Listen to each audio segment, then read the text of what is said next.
ఎలాంటి ఆంక్షలు లేకుండా రైతులకు 2 లక్షల రుణమాఫీ చేయాలని డిమాండ్ చేశారు. ఈ కార్యక్రమంలో ఆసిఫాబాద్ ఎమ్మెల్యే కోబా లక్ష్మి మరియు మాజీ ఎమ్మెల్యే ఆత్రం సక్కు, సీనియర్ నాయకులు మర్షకోల సరస్వతి మరియు ప్రజాప్రతినిధులు, నాయకులు, రైతు బిడ్డలు, కార్యకర్తలు, నాయకులు, ప్రజలు పాల్గొన్నారు.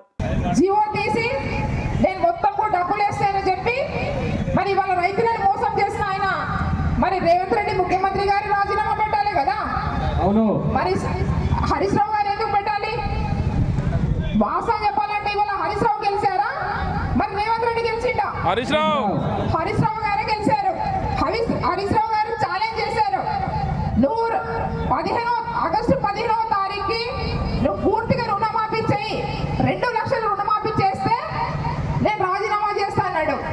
మరి ఒక్క రైతు మిగిలకుండా మరి రుణమాఫీ చేయలే కదా, మరి చేయలేదు కాబట్టి ఎవరు రాజీనామా చేయాలి?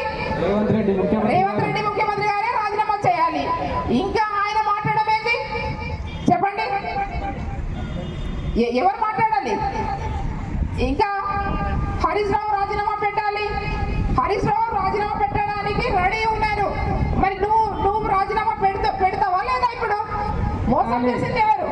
రేవంత్ రెడ్డి కాబట్టి రేవంత్ రెడ్డి लबाड़ बात बोले नहीं, लबाड़ काम करे नहीं. आज माजी मुख्यमंत्री केसीआर राव आज तक कितना बात दिए, उतना वागदान दिए, सही करे सबको मालूम है. एक रईत सुधा रोड में आया नहीं, किसको उसको कोई लबाड़ बोले नहीं.